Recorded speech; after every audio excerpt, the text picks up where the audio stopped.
As Raptors fans, we already knew that ESPN did not take this team seriously or give them really any respect that they deserve whatsoever, but this brand new article after the OG Anunoby trade just reaffirms that and honestly makes the situation even worse. Let's get into it.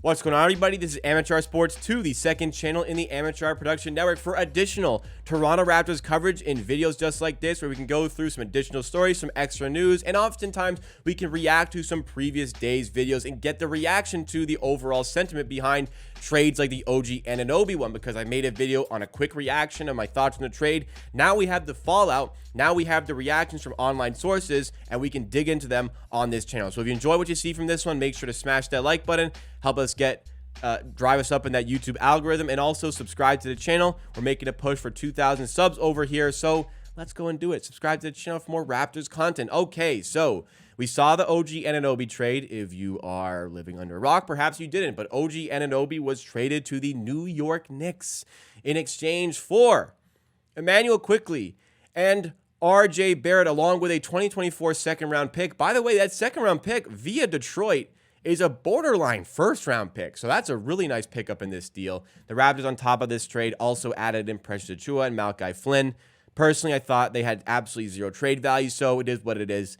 Personally, I'm not going to miss them. So, ESPN.com is the author here, so there's no specific person I can target, but they went through some trade grades, and they graded this trade. Now, the resounding online sentiment is that the Raptors won this trade. You look at the players involved here. The Raptors got Immanuel Quicjkley, who fits really well with the team, who's an RFA, who they have long-term security over contract-wise. They got a really good pick in this deal. And RJ Barrett, as much as, he's a polarizing player who maybe I'm not a big fan of, he's 23-year-old, and there's a lot of upside in getting a player like this that their Raptors are going to try to gamble on. Yes, he may not be the best fit, but if you're going to gamble on a player, not a bad one to do it, who's also locked in for 4 years' time, perhaps making a bit too much money, but I don't think that's a dead contract you can't get anything out of. If anything does go wrong, get the trade in the future. And honestly, he fits a timeline. Let's see what we can build with him. So Raptors, as far as it's concerned, with OG Anunoby on an expiring contract,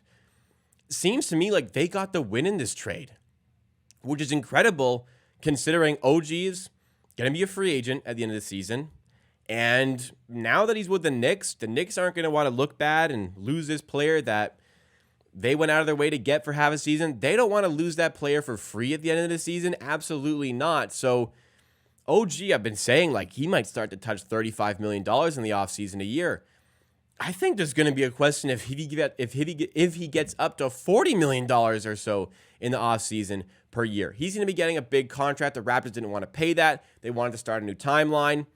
All this makes sense, but from the Knicks' perspective, yeah, this trade makes them better. Immanuel Quicjkley's minutes were dropping, even though he was runner-up to Sixth Man of the Year last year, and his minutes are dropping, but his numbers are increasing.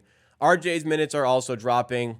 Maybe not the best situation for him with Tibbs, so I get why they wanted to move on from that contract. They added in the pick to sweeten it, but this trade makes them better. OG makes them better 100%, but this trade doesn't make them a contender.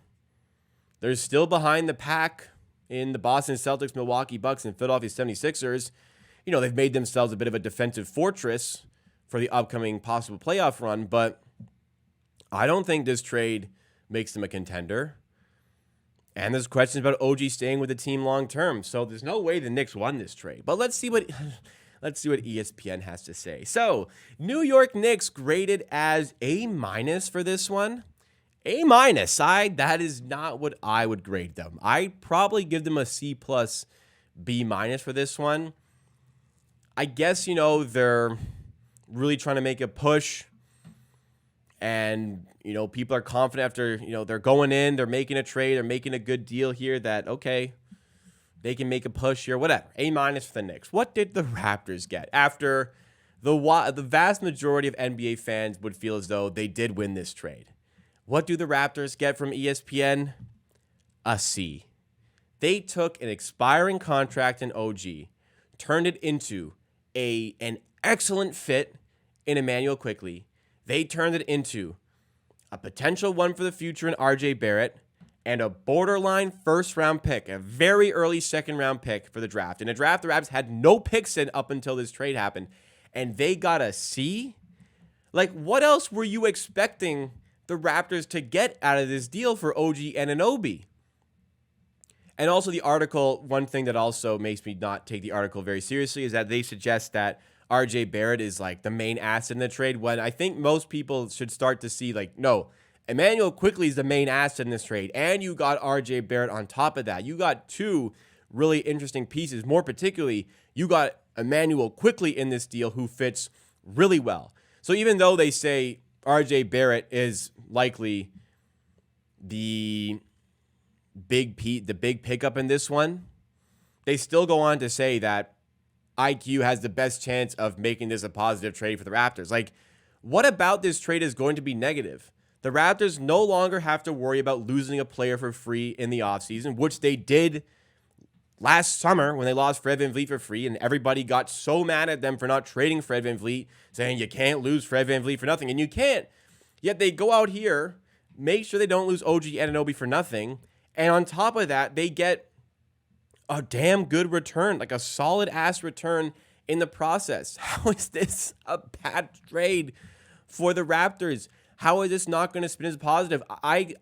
Immanuel Quicjkley is scoring an efficient 15 points per game in 24, 25 minutes a game for the Knicks. You boost his role. You work on development for this young player, born in '99. You have a potential 20-point per game scorer coming off the bench.